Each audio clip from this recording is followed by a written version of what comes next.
My name is William Cobb, and I am a professor of history here, and I am also a member of the MLK organizing committee. I can't think of a more proper way to begin this session than with introducing the Harriman High School Choir, directed by Mr. Austin Thorpe.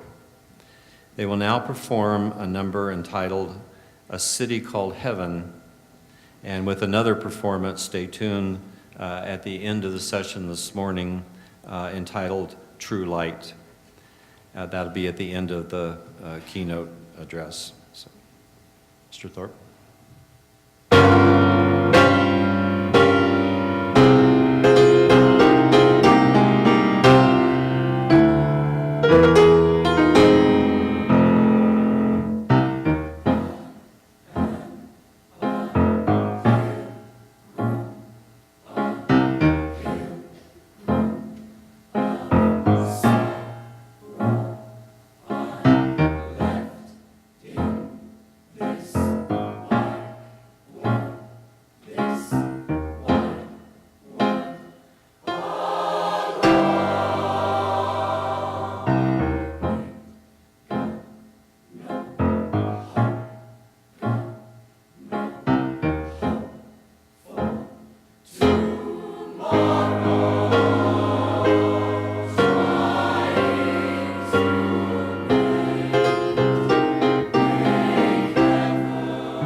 Now I would like to invite President Holland to the podium to do a formal welcome to the program today. President Holland.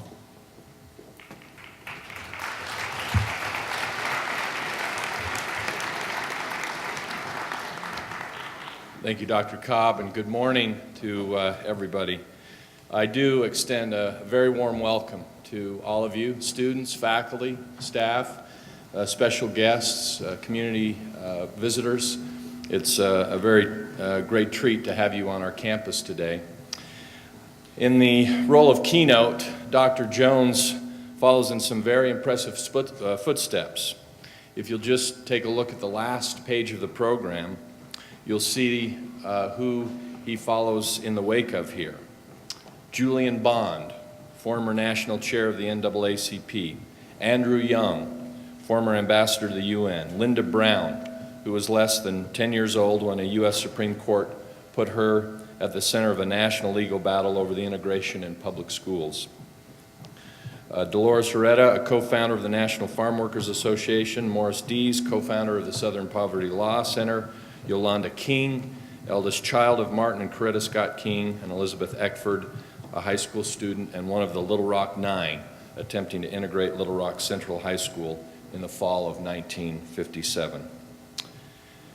In that spirit, it is pleasing to me that we have more high school students involved with us this year than ever before, giving papers and presentations. This heavenly sounding choir that we just heard from, who, by the way, used and found their own resources to make their trip to UVU this morning. What an extraordinary performance. So one more time, thank you very much.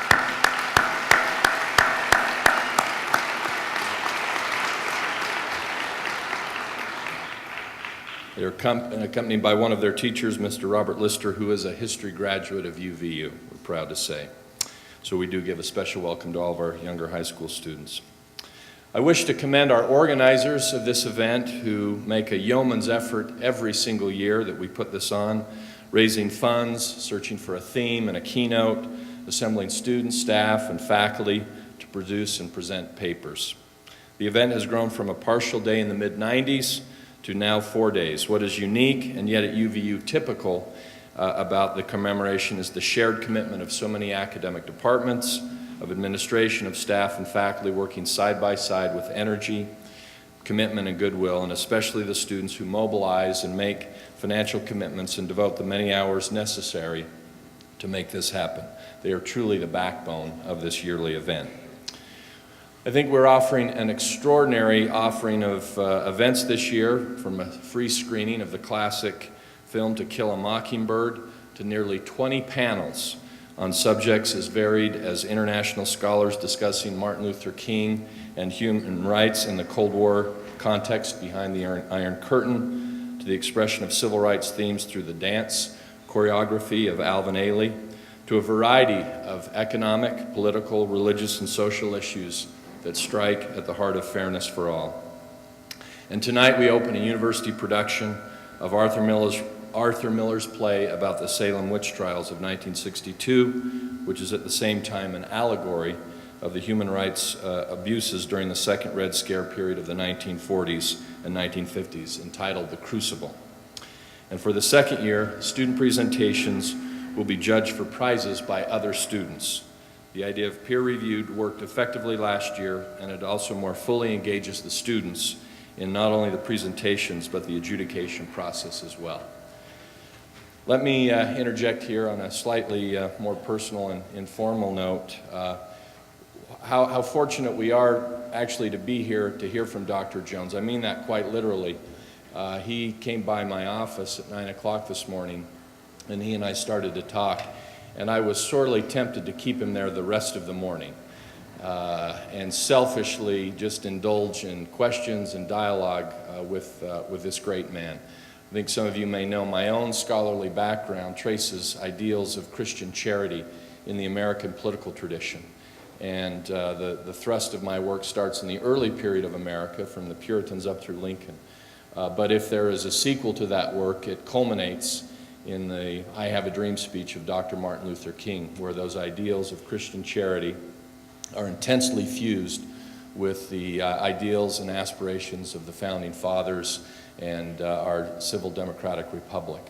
It's a powerful, incredible expression of philosophy, of religion, of ethics, of humanity, all portrayed with the greatest kind of poetry.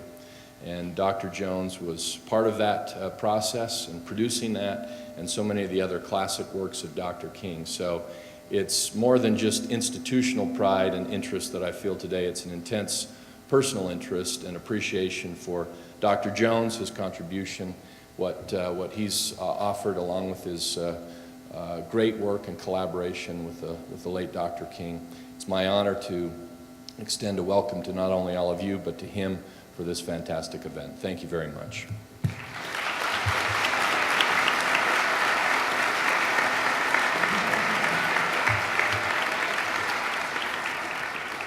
Thank you, President Holland. 50 years ago, Martin Luther King Jr. stood on the steps of the Lincoln Memorial 50 years ago, looking out across the National Mall, out over a gathering of about 200,000 people, with the Washington Monument straight ahead in the background. 50 years, when measured in terms of the human life cycle, can be a long time. Yet, 50 years, when measured in terms of progress towards human justice and equality, in terms of even trying to heal the historical and historic wounds of slavery and segregation and racism. That is, in terms of fulfilling early declarations about being created equal, about being endowed with certain unalienable rights. Well, then 50 years can be but a baby step, maybe two, although sometimes it's hard to tell. And that's why the Dream speech is so American in nature, because America itself is a dream, an idea. Perhaps as America is really not a place at all, but an idea, a dream. We look forward, not backward. We look to the future, not to the past, or to even the unfulfilled present. Not much these days transcends politics in the wake of a very contentious presidential election, for example, and in the heated exchanges, charges and countercharges about the economic and social and foreign policy agenda of the United States. But the appeal to the promise and the hope and the dream of tomorrow is fervently embraced by both parties. And that, I think, is the magic of the speech from 50 years ago. And Dr. King knew it. Yes, the dreams of the framers lay in the unfolding of the future. Promises of created equal lay in the dream of a more perfect union. The power of the dream is especially evident by its persistence in the face of opposition. For example, the Birmingham church bombings that killed 4 little girls who ranged in age from 11 to 14 happened a month after King's speech. President Kennedy was killed 3 months after the speech. Major voting rights legislation still lay 2 years away.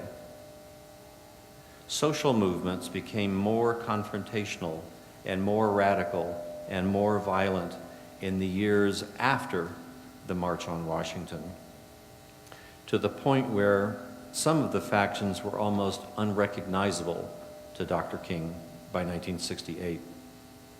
And Vietnam escalation, which he passionately opposed, increased exponentially in the remaining 5 years of his life, yet he still had the dream.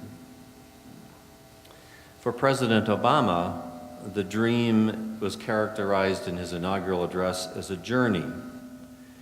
He used that reference several times in his inaugural address last Monday. Dr. Clarence B. Jones was born in 1931 in Philadelphia. He attended Columbia University, but the military draft interrupted his undergraduate career for a while. But he did complete his bachelor degree in 1956 and then attended law school at Boston University to complete a Juris Doctor there. From 1960 until April the 4th, 1968, Dr. Jones was one of the closest political and influential confidants of as well as an advisor, lawyer, and draft speechwriter for Dr. King. Today, he is a scholar in residence and visiting professor at the Martin Luther King Jr. Research and Education Institute at Stanford, and an executive advisor to a major auditing and consulting firm that is headquartered in New York.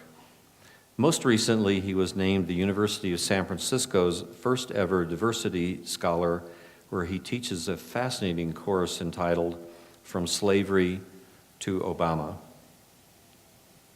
Dr. Jones served a critical role in the civil rights movement through his support of Dr. King and the Southern Christian Leadership Conference.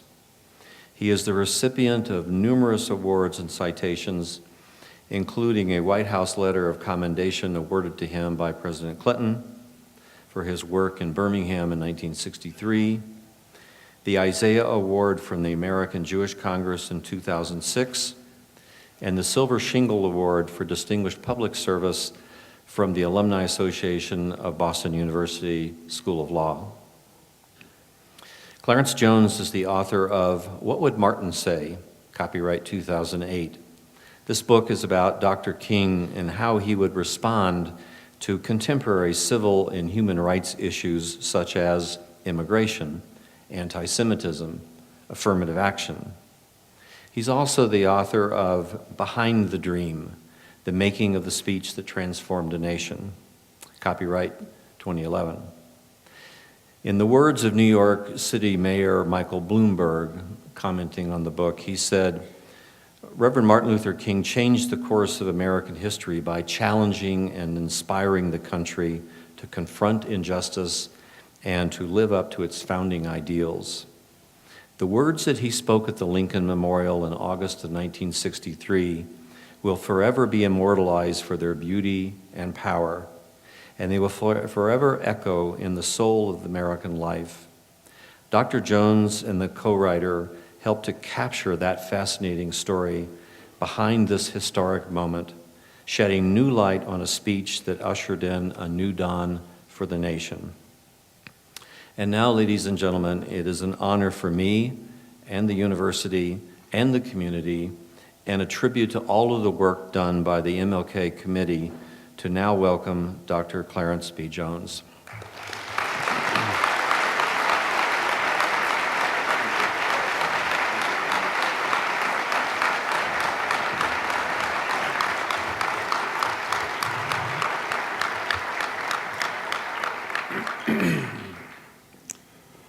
Oh, freedom, oh, freedom, oh, freedom over me.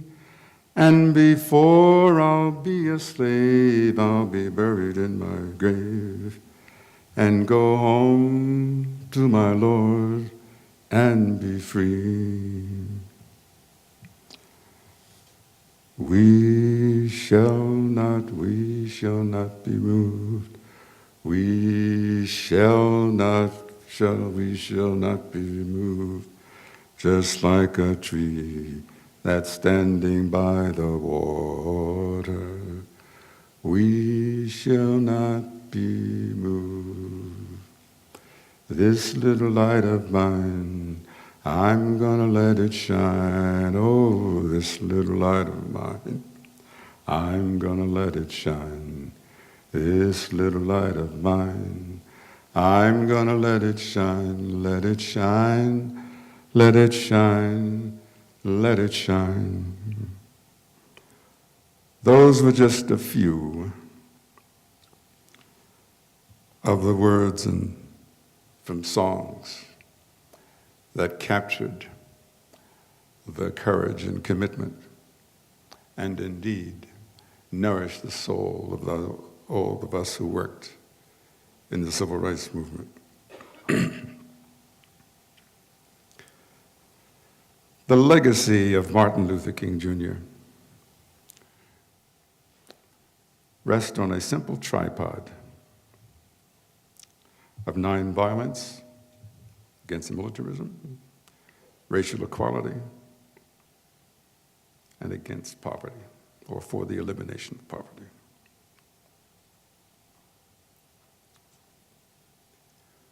The commemoration which we are gathered here today would be meaningless unless you know and understand some of the key events that defined that legacy over a period of 50 years. Professor Cobb mentioned a couple of things. But as a general proposition, let me define the power of that 50-year legacy by quoting Victor Hugo, who wrote, more powerful than the march of mighty armies is an idea whose time has come. During the course of the last 50 years, freedom and justice for all men and women was an idea whose time has come. Some of the key events defining and describing this commemorative 50-year journey are the struggle in Birmingham in 1963, in which the world was shocked and the nation was shocked with pictures all over the front pages and all over the news of fire hoses slamming the bodies of Negro girls and boys who were demonstrating peacefully to end segregation and being also bitten by police dogs.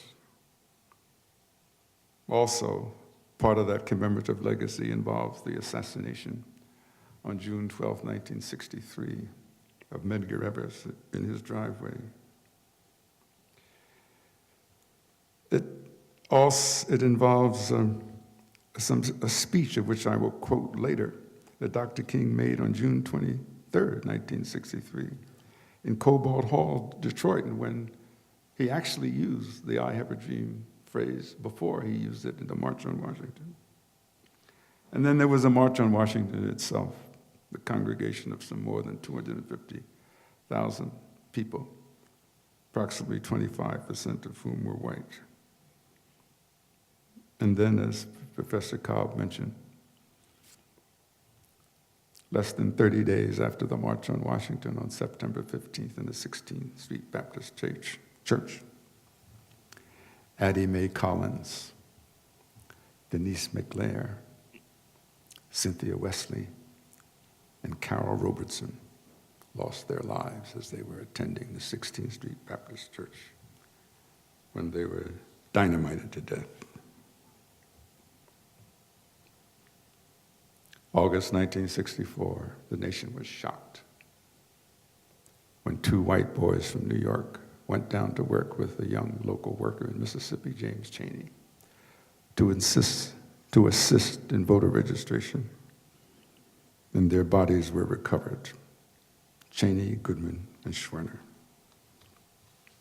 killed in act of racist Klan brutality. And then who can forget the pictures and the struggle at the Edmund Pettus Bridge, where John Lewis, now Representative John Lewis, was beaten so severely in the March from Selma to Montgomery in 1965, and in the subsequent Voting Rights Act of 1965.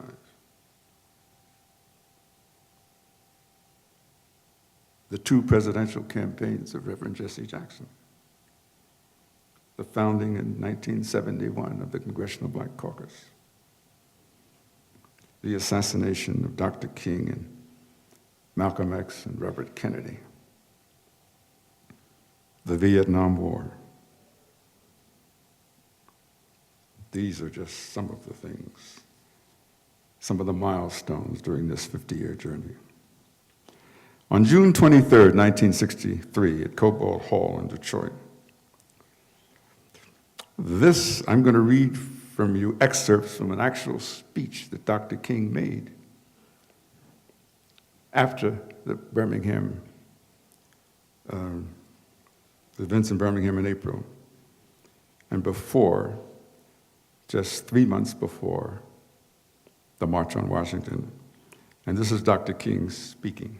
Quote, "The events of Birmingham, Alabama, and more than 60 communities that have started protest movements since Birmingham are indicative of the fact that the Negro is now determined to be free. From Birmingham tells us something in glaring terms. It says first that the Negro is no longer willing to accept racial segregation in any of its dimensions. For we have come to see that segregation is not only sociologically untenable, it is not only politically unsound, it is morally wrong and sinful.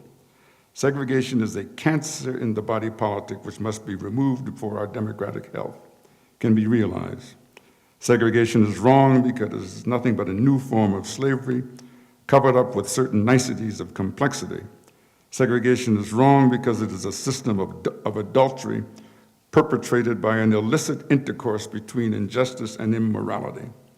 And in Birmingham, Alabama, and all over the South and all over the nation, we are simply saying that we will no longer sell our birthright of freedom for a mess of segregated pottage.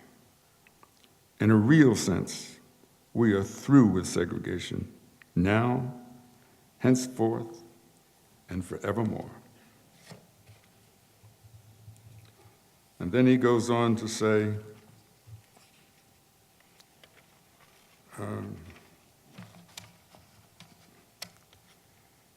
these events that took place in our nation in April of 1963 tell us something else. They tell us that the Negro and his allies in the white community now recognize the urgency of the moment. And so this social revolution taking place, he continues, can be summarized in 3 little words. They are not big words. One does not need an extensive vocabulary to understand them.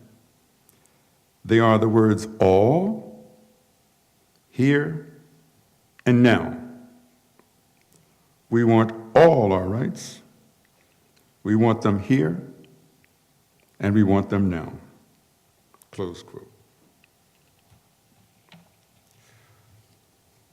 Without the successful direct action of civil disobedience to segregate Birmingham, Alabama, in April 1963, it is unlikely, at least problematical, that the March on Washington for Jobs and Freedom on August 28, 1963, would have ever occurred. The unique historical confluence now of the second inaugural of America's first African-American president, 150 years after the Emancipation Proclamation abolishing slavery in the United States, during this 50th year anniversary of the I Have a Dream speech by Martin Luther King Jr., provides an equally unique opportunity for us to examine who we are as a nation. What are our current core values today as a nation? Are they compatible with the prophetic dream that Dr. King shared with us on August 28, 1963? Have we indeed arrived at that hallowed and sacred place where race, the color of one's skin, or one's ethnicity are things of the past? New phrases have developed in our discourse and commentary about social, political, and economic problems today. We are told that this or that problem has reached a tipping or inflection point.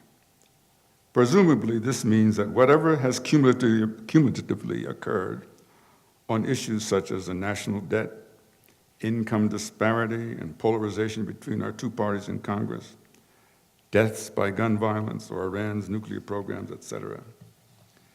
These disparate issues have reached an inflection or tipping point requiring immediate and future qualitatively different action than before. The 50th anniversary of the legacy of my beloved friend, Dr. Martin Luther King Jr.'s I Have a Dream speech as not only a tipping or inflection point after Newtown, Connecticut, but has positioned us at an unavoidable historic crossroads. As a nation going forward, to quote Dr. King, it is no longer a choice between violence and nonviolence in this world. It's nonviolence or non-existence. The legacy of Dr. King's unwavering commitment to the nonviolent pursuit of justice, racial equality, and world peace endures as our country's moral compass. Indeed, this legacy may be the most important challenge he has bequeathed to us. Presidents Abraham Lincoln, John F. Kennedy, and Malcolm X and Robert F. Kennedy were, like Dr. King, all assassinated by gun violence. While handguns account for only 1/3 of all firearms owned in the United States, they account for more than 2/3 of all firearm-related deaths each year. A gun in the home is 4 times more likely to be involved in an unintentional shooting, 7 times more likely to be used to commit a criminal assault or homicide, and 11 times more likely to be used to attempt or commit suicide than to be used in self-defense. What we see and what the world gives our youth today, 50 years after the I Have a Dream speech, is unfortunately a proliferation of violence. And the world of violence has many faces. We have violence in our homes. We have violence in our schools. We have violence against loved ones. We have violence against strangers. The U.S. Conference of Mayors said a couple of years ago, quote, talking about various criminal behavior, "We can't arrest our way out of this problem of youth violence. Prevention is the key to long-term success. I believe, and so do others more learned than I believe, that much of the root of the problem is the failure of the 3 decades multi-billion-dollar war on drugs. For example, the United States has less than 5% of the world's population, but it has almost 1/4 of the world's prisoners. More than 2.3 million persons are behind bars as I speak today. Professor Michelle Alexander of Ohio State University, in her celebrated book, The New Jim Crow, Mass Incarceration in the Age of Colorblindness, contends that there are, and I quote, more African American men in prison or in jail on probation or parole than were enslaved in 1850 before the Civil War, close quote. African Americans constitute 13.6% of our population, but 40.2% of our prison population. About a year ago, the Financial Times published a special survey of eruptions of violence around the world. They said that violence lies beneath societies like molten lava just waiting to erupt. Implicit in this is an assumption of fatalism, that such violence is beyond the rational control of the political management of society in various countries. I don't know whether this is too pessimistic a judgment about our country in this second decade of the 21st century. My observations during the past almost 50 years since Martin Luther King Jr. challenged the conscience of our nation is, as I Have a Dream speech, suggests that whatever the specific elements of a national effort are designed to resolve this problem, problems of gun violence and violence in general, those elements must be coordinated in terms of a general strategy. In a word, a national efforts toward the problems of this generation of African American youth particularly must be directed towards improving the quality of life through nonviolent conflict resolution, access to equal opportunity, and the pursuit of educational excellence. The former 20th century battle against institutional racism is now our 21st century battle against institutional violence. St. Augustine of Hippo said that hope has two beautiful daughters. Their names are anger and courage. Anger at the way things are. Courage to see that they do not remain the way they are.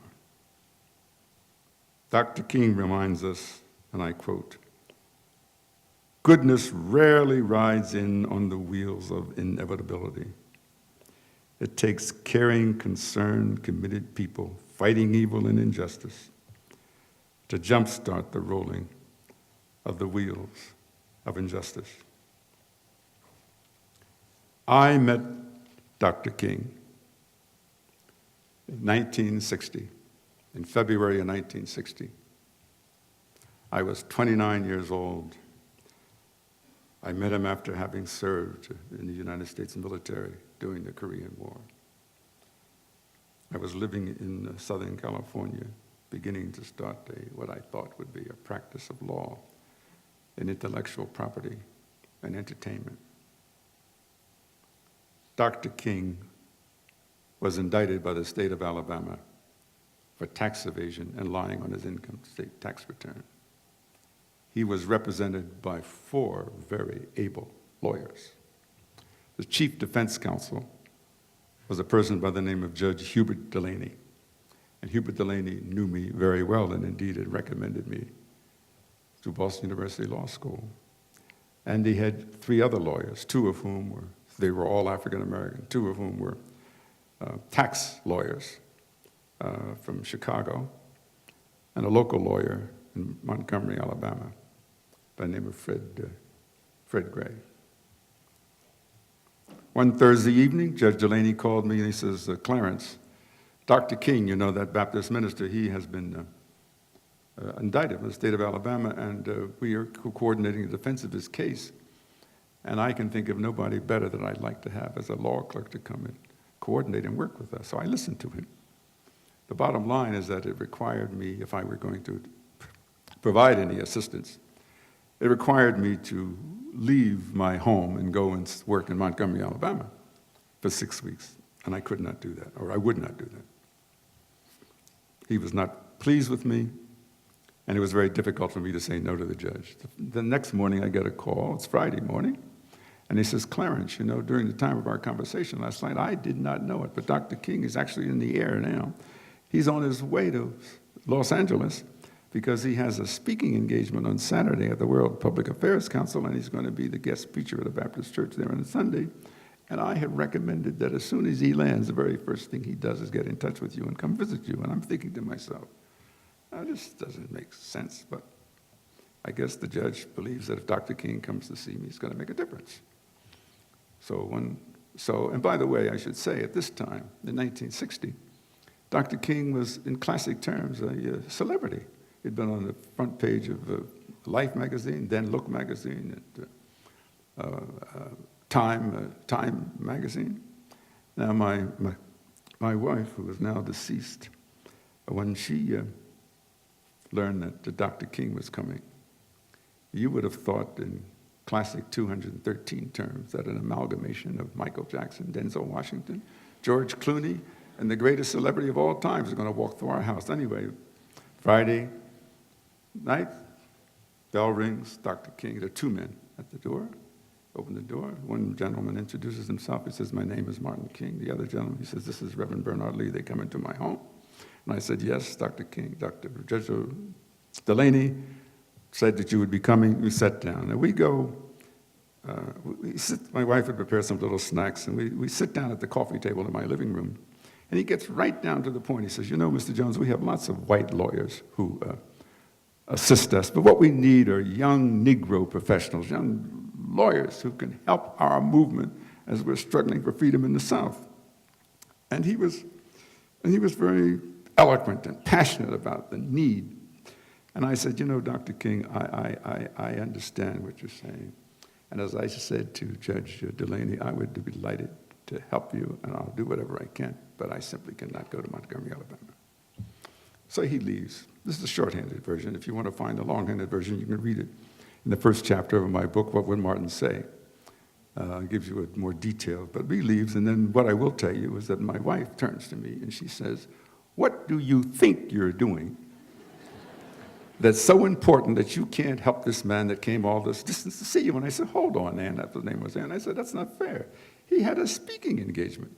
And Judge Delaney suggested that since he was going to be out here, he should stop and see me, but he did not come all this distance just to see me.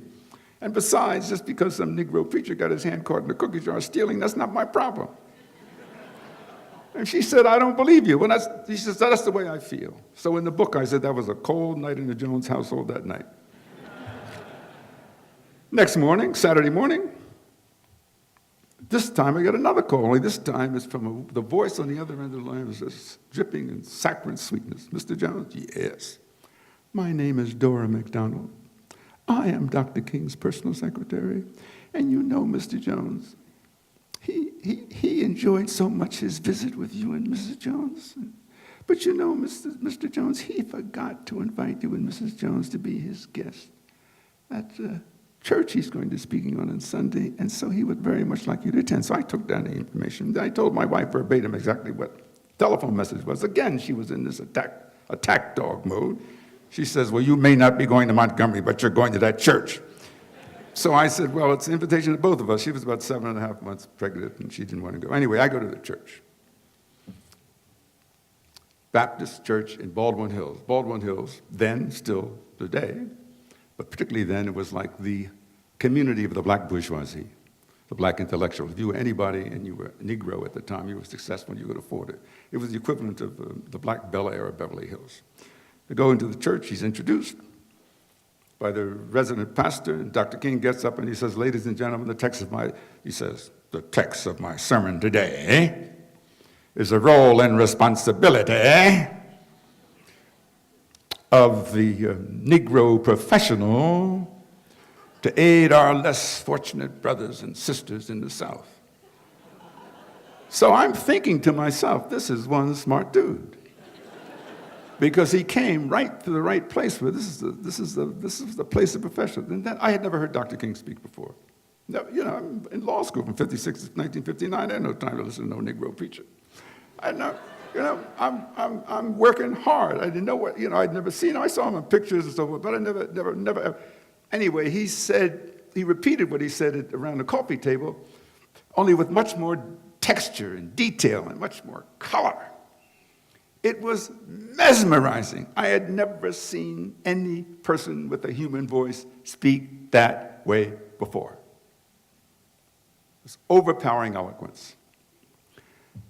And then during the course of this extraordinary sermon, he says, and for example, there's a young man sitting in this church today. My friends in New York, for whom I have great respect, tell me that this young man's brain has been touched by Jesus. This young man, a young lawyer.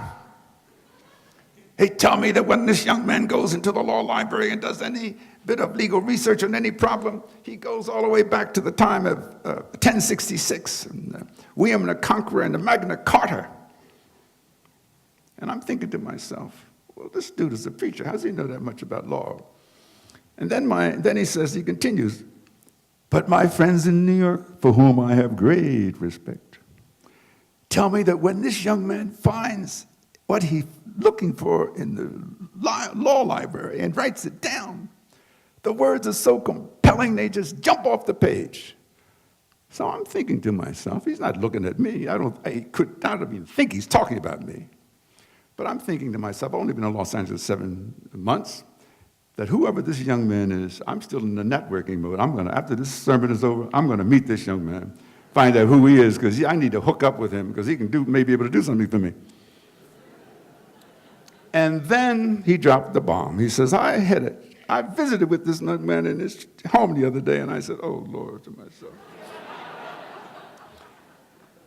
And then he said, this young man told me something about himself. He said he was an only child. His his parents were domestic servants and so forth. He said, but he has forgotten from whence he came. Now, what I told Dr. King about my personal life was not state super secrets, but it reminds me of this song that Roberta Flack sings, Killing Me Softly by Your Song, Singing by Your Own Song. I told him things that I didn't expect him to repeat to 1,200 or 1,500 people about my personal life, so he was killing me softly by telling me songs, things about my life. And then he says, then there's a poem called, by Langston Hughes. You might want to look at it online. It's called Life Ain't Been No, it's called Mother to Son. That's the name of the poem, Mother to Son. And in the theme of this, the poem is, there's a Negro domestic. She's working and she's scrubbing stairs. And as she pauses on the staircase, she pauses and she says, I'm doing this for you, son. Life ain't been no crystal stair. Don't you give up because I'm doing this for you, son. Well, he said that in such an elegant way. Tears began to come to my eyes because I had this video picture of my mother and father as domestic servants. So I'm all really emotional, cries, and tears are coming down my cheeks. Sermon's over. I go over. I said he's very popular, right? So he's standing on the stairs of the pulpit at the church taking autographs. And as I walk over to him, he looks like the cat who swallowed, the Cheshire cat who swallowed the mouse. He says, you know, I never mentioned your name, Mr. Jones. I never mentioned your name. We Baptist preachers, sometimes, I never mentioned your name. I just walked over to him, never said a word to him. I just put my hands in his hand. And I said, Dr. King, when do you want me to go to Montgomery, Alabama? That was what I call the making of a disciple. Now, you want to understand the power of the I Have a Dream speech in this man and the significance of commemorating 50 years? Well, let me just tell you something. People ask me frequently, Mr. Jones, who do you think today is most like Martin Luther King Jr.? So I pause and I think, and I tell them that I was raised by Irish nuns from the age of 6 to 14, so I had a lot of Latin. I was exempt from Latin in high school, so there's a Latin phrase called sui generis. It means unique, one of a kind. So I answer that question as to who do I think is most like Dr. King by saying, who today is most like Michelangelo? Who today is most like William Shakespeare? Who today is most like Galileo, Copernicus, Mozart, Beethoven? No one. If you were fortunate enough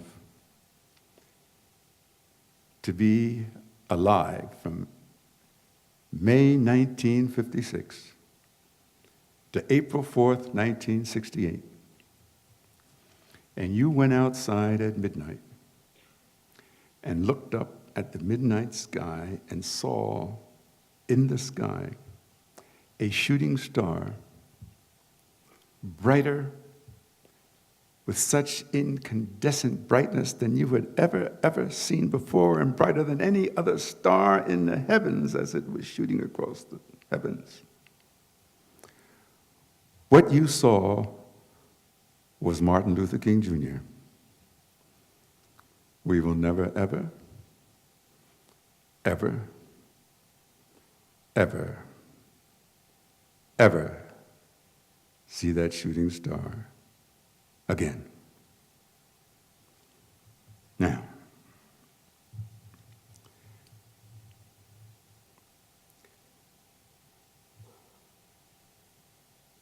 everyone talks about how celebrated a person he was because of this great speech.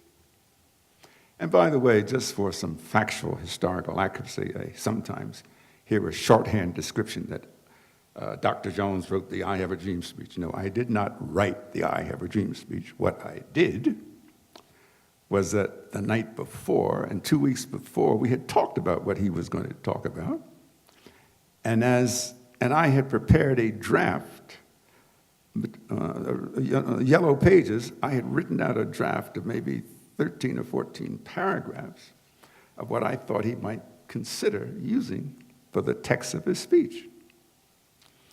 It's only when he was actually giving the speech, and I'm standing like here, from the distance of where that camera platform is, and I'm listening to him, and I hear him after he is introduced by A. Philip Randolph. I hear him, and I listen carefully, and I see that he is repeating. In his speech, he's speaking the very words which I had suggested that he use without changing a sentence, a comma, a paragraph. Didn't change one thing.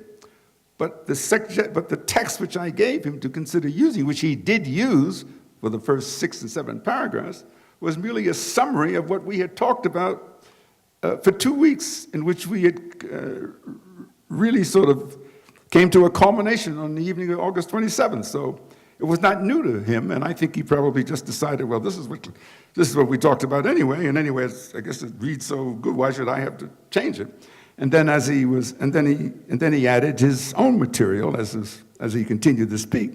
But then there came a point when his favorite gospel singer on the podium shouted to him, "Tell him about the dream, Martin. Tell him about the dream." This gospel singer, Mahalia Jackson, she had already performed. And Dr. King is at the podium, and he takes the written text, and I'm standing, he's there, I'm standing, but I'm watching him from the back. And I see that he takes the text, this is all in real time, he moves it to the side of the podium, and he then looks out on that 250,000 people, and I watch his whole demeanor change as I was watching him from the back. And I said to some unknown person standing next to me, I said, and I write this in the book, these people out there, they don't know it, but they're about ready to go to church. The balance of the speech from thereafter, that which we celebrate as the I Have a Dream speech, was not the written text. It was spoken extemporaneously. It was spoken spontaneously. And if you look carefully at the television tape of the recording, you'll see that the first part of the speech, he's looking down and looking out, but he's reading.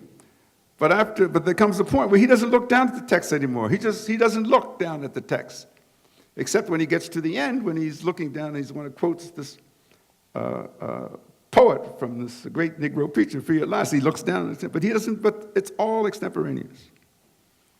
And in my book, I say, as I describe this, now I had heard Dr. King, and I had seen him speak many times. Never, ever had I ever seen him speak that way before. On that day, at that time, it was as if some spiritual cosmic force had come from some place and had taken over his body. And that while I saw this same body up there, this was not the same body.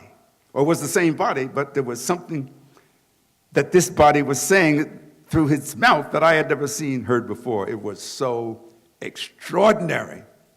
It was unbelievable.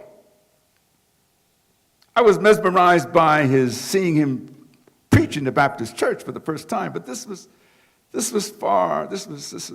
unbelievable. And I tried to write that and capture that in the book, Behind the Dream, The Making the Speech That Transformed a Nation.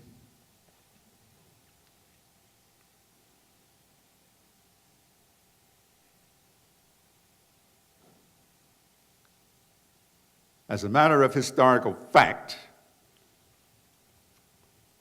when he was assassinated on April 4th, 1968, in spite of the commemorative celebration we give of the Dream speech, in 1963, the I Have a Dream speech, he was at the height of national popularity and a celebrated person. At the time of his death, principally because of his public opposition to the war in Vietnam, and additionally because of the coordinated attempt by the Federal Bureau of Investigation to destroy his reputation, Dr. King on April 4th, 1968, and in addition because he has focused his whole attention now almost exclusively on the question of poverty and income inequality. He was, on April 4th, 1968, not a very popular person. He was in many quarters a pariah, not welcome, persona non grata. That's the Dr. King. And that's because he began pressing onto the jugular vein of one of the last frontiers of equality, and that is the enormous wealth and income disparity between the poor and the rich. And also, he understood, as President Johnson said in 1965, that equality and so-called freedom is not enough. President Johnson, in his speech at Howard University in 1965, said something extraordinary. This is President Johnson's speech at the commencement, Howard University, June 1965. And I quote part of it. He says, quote, "Freedom and the barriers to that freedom are tumbling down. Freedom is the right to share fully and equally in American society, to vote, to hold a job, to enter a public place, to go to school. It is a right to be treated in every part of our national life as a person equal in dignity and promise to all others. But freedom is not enough. You do not wipe away the scars of centuries by saying, now you are free to go where you want and do as you desire and choose the leaders you please. You do not take a person who for years has been hobbled by chains and liberate him, bring him up to the starting line of a race, and then say, you are free to compete with all others, and still justly believe that you have been completely fair. Thus, it is not enough just to open the gates of opportunity. All our citizens must have the ability to walk through those gates. This is the next and the more profound stage of the battle for civil rights. We seek not just freedom, but opportunity. We seek not just legal equity, but human ability. Not just equality as a right and as a theory, but equally as a fact and equality as a result. That and ending the war in Vietnam was the singular focus of Dr. King's concern at the time of his death.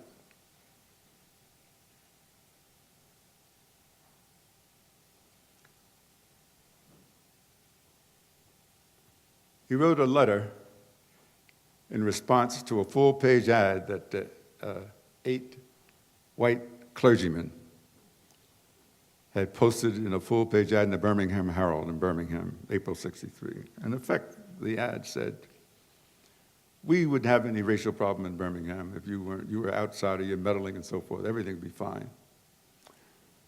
And Dr. King, I and his wife were the only people who could visit him while he was in jail, so I went in to visit him in jail.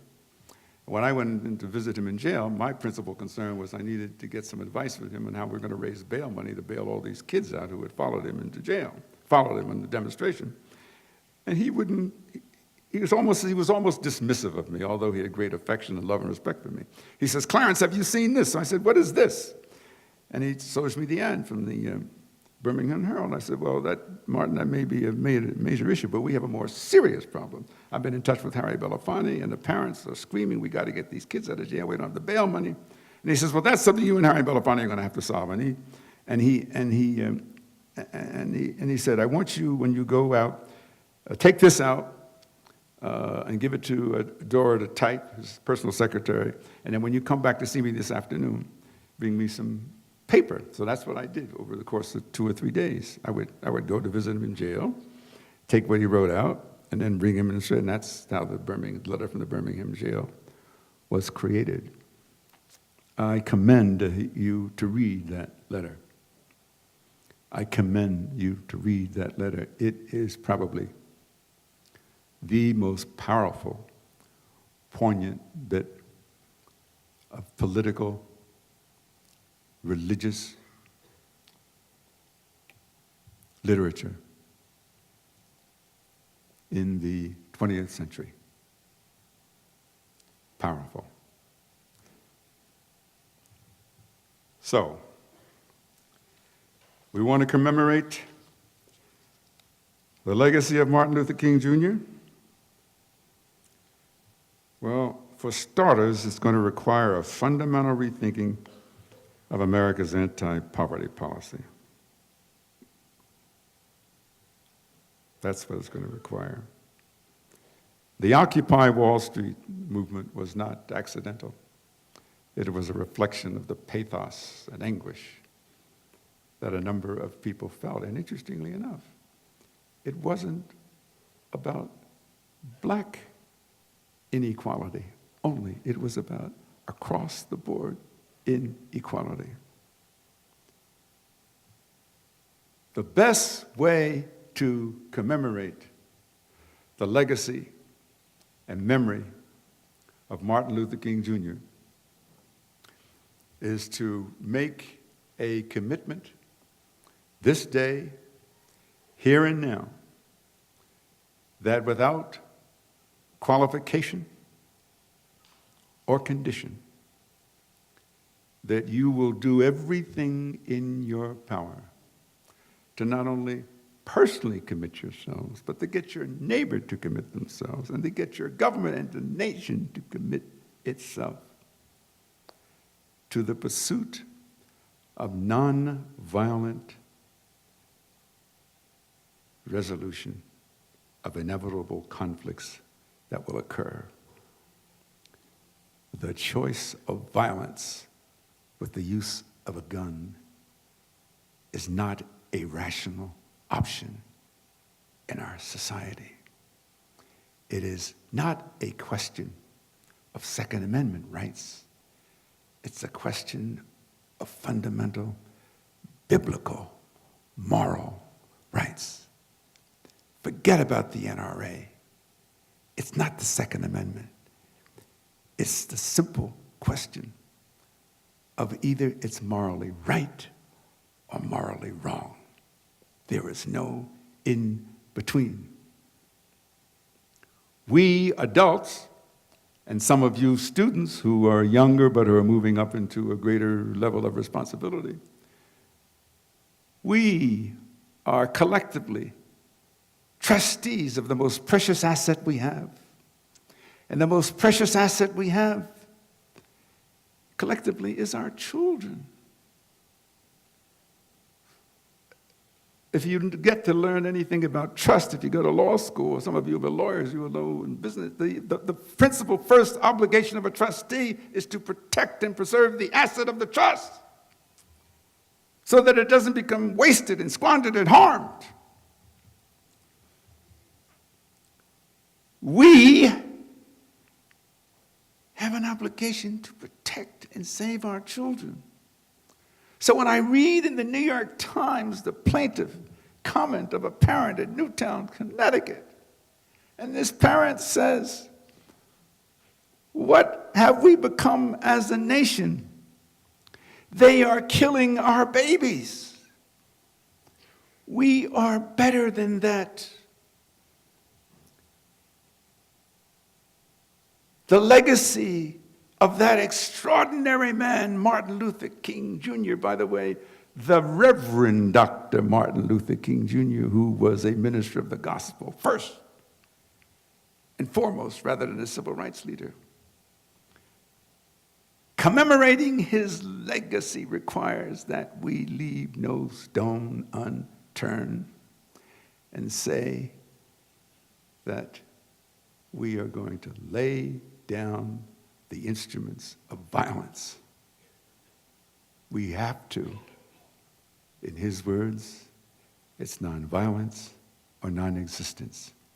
And more importantly, in this 50th year of commemoration, the greatest tribute you can give to him is to say, yes, Dr. King, we finally get it. We finally understand. It's nonviolence and non-existence. And we really do heed that biblical injunction of love your enemy. Not romantically love your enemy, but to so look at another human being as being of equal status and person and dignity as you. So those of you who are here at Utah Valley, I want to thank you for inviting me, and I want you to know that I've been blessed with the accident of longevity. And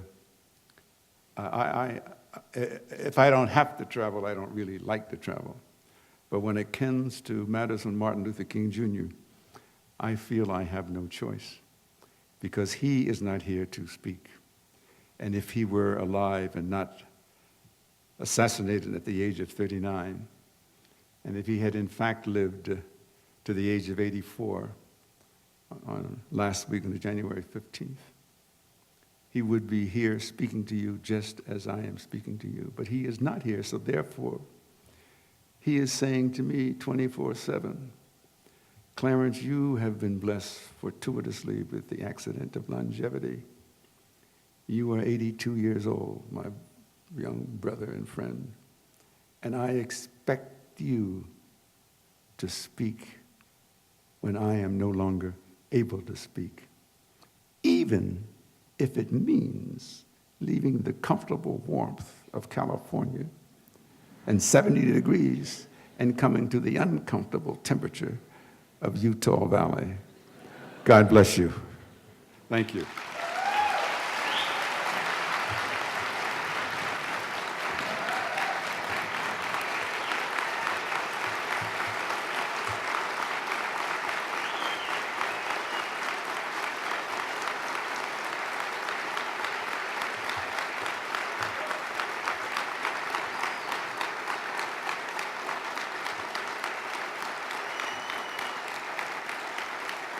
We shall overcome.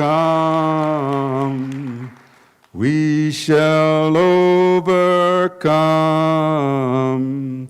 We shall overcome someday.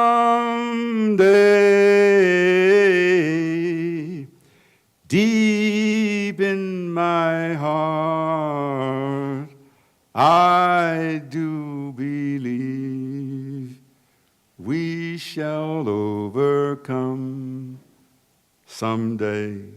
Long live the dream and legacy of Martin Luther King Jr.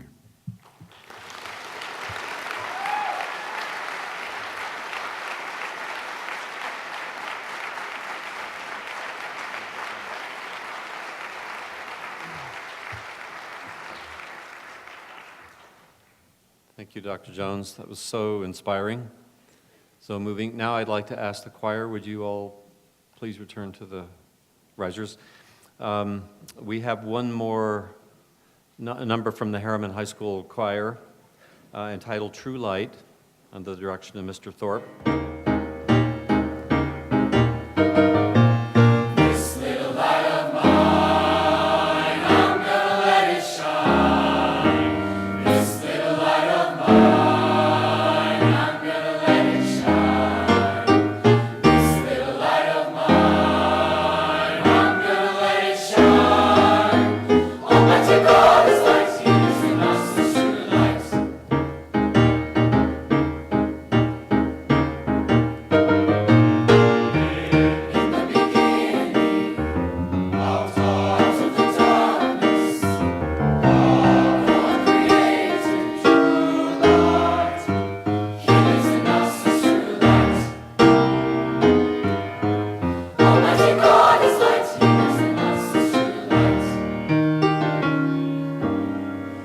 Don't let the light that you've given me die, and don't desert my mind, but let the one who who serves you praise you again and again.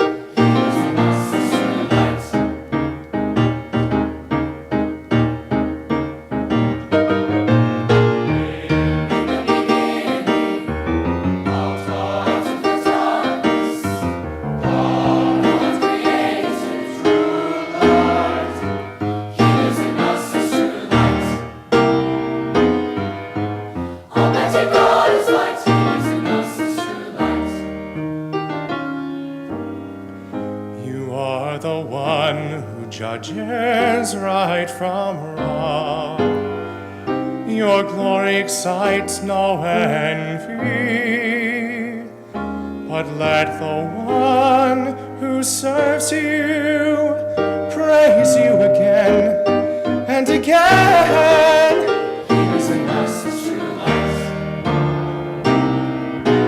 This little light of mine, I'm gonna let it shine. Everywhere I go, I want the world to know God gave the world to light. This little light of mine, I'm gonna let it shine. Everywhere I go, I want the world to know God gave the world to light. This little light of mine, I'm gonna let it shine. Everywhere I go, I want the world to know God gave the world to light. This little light of mine, I'm gonna let it shine. Everywhere I go, I want the world to know God gave the world to light. Everywhere I go, I want the world to know God gave the world to light. Everywhere I go, I want the world to know God gave the world to light. Everywhere I go, I want the world to know God gave